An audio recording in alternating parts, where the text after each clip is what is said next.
विद्यार्थियों, मैं डॉक्टर सोना Jain, assistant professor, department of economics, government college Jammu Ramgarh. ये फर्स्ट ईयर के स्टूडेंट्स के लिए है। आज हम व्यष्टि व समष्टि अर्थशास्त्र पर चर्चा करेंगे। व्यष्टि अर्थशास्त्र का अर्थ पहले अपन समझ लेते हैं आगे चलने से पहले। आर्थिक विश्लेषण की दो प्रमुख शाखाएं होती हैं, एक है व्यष्टि अर्थशास्त्र और दूसरी समष्टि अर्थशास्त्र। सर्वप्रथम रैग्नर फ्रिश ने 1933 में व्यष्टि अर्थशास्त्र व समष्टि अर्थशास्त्र शब्दों का प्रयोग किया था। व्यष्टि अर्थशास्त्र में एक व्यक्तिगत आर्थिक इकाई जैसे परिवार, उपभोक्ता, फर्म, उद्योग आदि के आर्थिक व्यवहार का अध्ययन किया जाता है। व्यष्टि अर्थशास्त्र को प्राय कीमत सिद्धांत भी कहते हैं। माइक्रो शब्द ग्रीक शब्द माइक्रोस से बना है, जिसका अर्थ है छोटा या सूक्ष्म।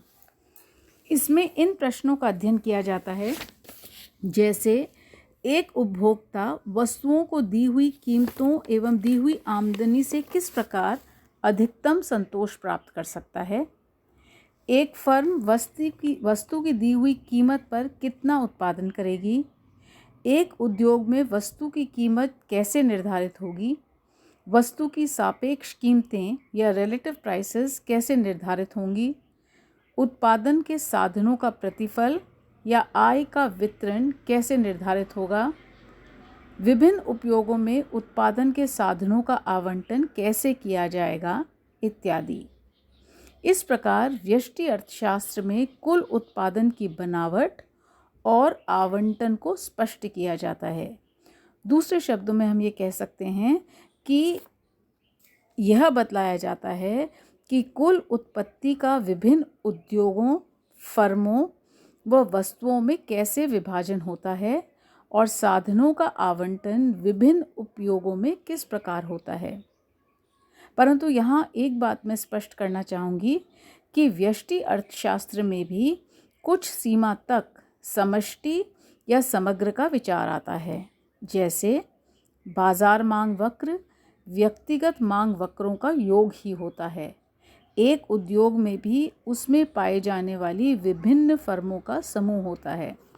इस प्रकार व्यष्टि अर्थशास्त्र में जिस लघु इकाई की चर्चा की जाती है वह भी कुछ इकाइयों का योग या समूह हो सकता है, लेकिन ध्यान रहे कि वह समूह अपने दायरे में संपूर्ण अर्थव्यवस्था को शामिल नहीं करता, अन्यथा वह समष्टि अर्थशास्त्र के क्षेत्र में प्रवेश कर जाता है।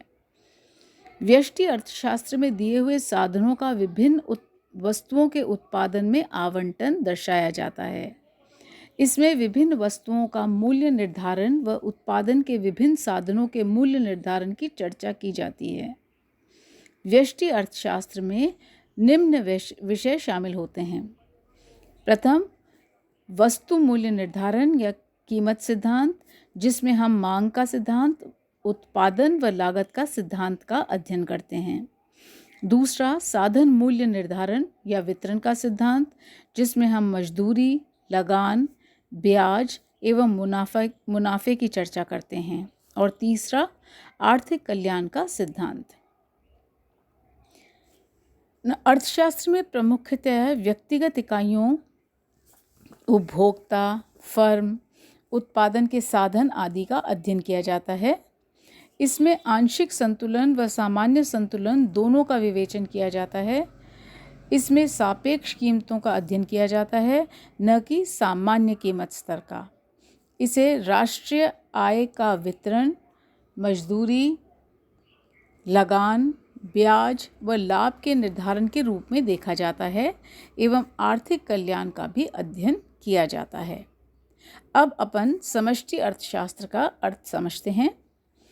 समष्टि अर्थशास्त्र में संपूर्ण अर्थव्यवस्था से संबंधित कुल राशियां जैसे राष्ट्रीय आय, राष्ट्रीय बचत, राष्ट्रीय विनियोग, कुल रोजगार, कुल उत्पत्ति, मुद्रास्फीति, आर्थिक विकास में उतार चढ़ाव अर्थात व्यापार चक्रों का आदि का अध्ययन करते हैं। इसमें बैंक, वित्तीय संस्थाओं तथा सरकारी संस्थाओं के आर्थिक कार्यकलापों एवं आर्थिक नियोजन का अध्ययन भी शामिल होता है। गार्डनर के अनुसार macro economic deals with economic affairs in the large. It concerns the overall dimensions of economic life.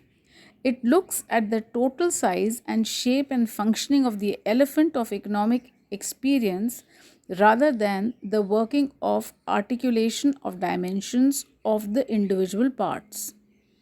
To alter the metaphor, it studies the character of the forest independently of the trees which compose it. अर्थात समष्टि अर्थशास्त्र आर्थिक विषयों पर व्यापक रूप से विचार करता है। इसका संबंध आर्थिक जीवन के संपूर्ण विस्तार या संपूर्ण आयाम या ओवरऑल डायमेंशन से होता है। यह व्यक्तिगत अंगों के कार्य संचालन या पहचान या विस्तार की अपेक्षा आर्थिक अनुभव के विशाल रूप या हाथी के कुल आकार व शक्ल और संचालन का अध्ययन करता है। रूपक को बदलने पर हम कह सकते हैं कि यह वन की प्रकृति का अध्ययन करता है, न कि उन पेड़ों का जो इसका निर्माण करते हैं। इसे समग्र अर्थशास्त्र या एग्रीगेटिव इकोनॉमिक्स भी कहते हैं। कीन्स ने समष्टि अर्थशास्त्र के विकास में काफ़ी योगदान दिया था। माइकल किलोस्की व निकोलस कैलेडोर ने वितरण का समष्टिगत सिद्धांत विकसित किया है। कोलेस्की ने राष्ट्रीय आय में मजदूरी व लाभ के सापेक्ष अंशों पर अर्थव्यवस्था के एकाधिकार का प्रभाव बतलाया है, जबकि कैलेडोर ने इन पर उपभोग की प्रवृत्ति व विनियोग या निवेश की दर का प्रभाव बताया है। समष्टि अर्थशास्त्र में शामिल होने वाले विषयों का अनुमान हम एक चार्ट से लगा सकते हैं। इसमें हम समष्टि अर्थशास्त्र के सिद्धांत में आय व रोजगार के सिद्धांत का अध्ययन करते हैं। द्वितीय, सामान्य कीमत स्तर के सिद्धांत का अध्ययन करते हैं। तृतीय, आर्थिक विकास के सिद्धांत का अध्ययन करते हैं। और चतुर्थ, वितरण का समष्टिगत सिद्धांत या मजदूरी व लाभ के सापेक्ष अंश का अध्ययन करते हैं। मुद्रा, राजस्व व आर्थिक व्यापार के क्षेत्र में भी समष्टि अर्थशास्त्र का उपयोग किया जाता है। इस प्रकार नियोजन, आर्थिक विकास, आर्थिक अस्थिरता या उतार चढ़ाव आदि क्षेत्र में समष्टि अर्थशास्त्र से संबंधित माने गए हैं, क्योंकि इनका देश की संपूर्ण अर्थव्यवस्था से संबंध होता है। इस प्रकार हम ये देख सकते हैं कि व्यष्टि अर्थशास्त्र व समष्टि अर्थशास्त्र दोनों आर्थिक विश्लेषण के दो मार्ग हैं। एक में व्यक्तिगत इकाइयों का आर्थिक व्यवहार शामिल किया जाता है और दूसरे में संपूर्ण अर्थव्यवस्था का। एक का संबंध लघु से होता है और दूसरे का विशाल से होता है। मैक्रो या मैक्रोस, ये दोनों, इसका अर्थ है विशाल या बड़ा। इन दोनों का अंतर प्रमुखतया रीति के प्रश्न को लेकर होता है। समष्टि अर्थशास्त्र में आर्थिक मात्राओं में बड़े समूह और औसत परिणाम शामिल होते हैं। व्यष्टि अर्थशास्त्र व समष्टि अर्थशास्त्र के भेद को अधिक स्पष्ट करते हुए हम ये कह सकते हैं कि पहली में व्यक्तिगत आय का अध्ययन होता है तो दूसरे में राष्ट्रीय आय का। पहले में एक उपभोक्ता के व्यवहार का अध्ययन होता है तो दूसरे में राष्ट्रीय उपभोग का। एक में एक वस्तु की कीमत के निर्धारण का अध्ययन होता है तो दूसरे में सामान्य कीमत स्तर का। एक में एक वस्तु की उत्पत्ति का अध्ययन होता है तो दूसरे में अर्थव्यवस्था की कुल उत्पत्ति का अध्ययन होता है। अब हम इनमें से प्रत्येक के उपयोगों की सीमाओं पर प्रकाश डालेंगे। व्यष्टि अर्थशास्त्र में वस्तुओं व साधनों की कीमत निर्धारण का अध्ययन किया जाता है और इसमें आर्थिक कल्याण की चर्चा की जाती है। समष्टि अर्थशास्त्र में राष्ट्रीय आय